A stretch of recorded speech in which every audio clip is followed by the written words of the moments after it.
बहुत शुक्रिया। मंडी बहाउद्दीन से खबर दे रहे हैं डिस्ट्रिक्ट पुलिस ऑफिसर रजा सफदर काजमी की हदायत पर और डीएसपी सदर सर्कल आमिराबाद शिराजी साहब की जेर निगरानी थाना सिटी पुलिस की मंशियात फरोशों के खिलाफ कार्रवाई जारी। हमारे नुमाइंदे ईसा हसन चौधरी की रिपोर्ट के मुताबिक एसएचओ थाना city sub inspector Hamid Nasir की अपनी टीम के हमरा मंशियात फरोशों के खिलाफ जबरदस्त कार्रवाइयां जारी। मुलजिम अलियास के कब्जा से 1560 ग्राम चर्स बरामद।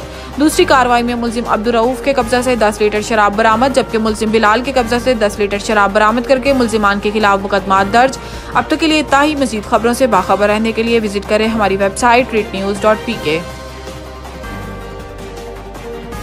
नवीद टिक्का शॉप मुंशी मोहल्ला चौक, नया अंदाज नया जायका और मयार एक साथ। नवीद टिक्का शॉप अपना पैगाम देते हैं, रेट वो जो हर किसी की पहुंच में।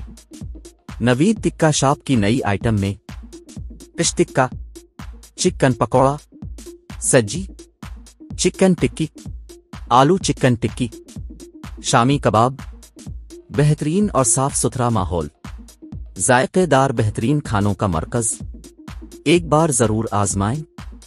नवीद टिक्का शॉप मुंशी मोहल्ला चौक, मंडी बहाउद्दीन।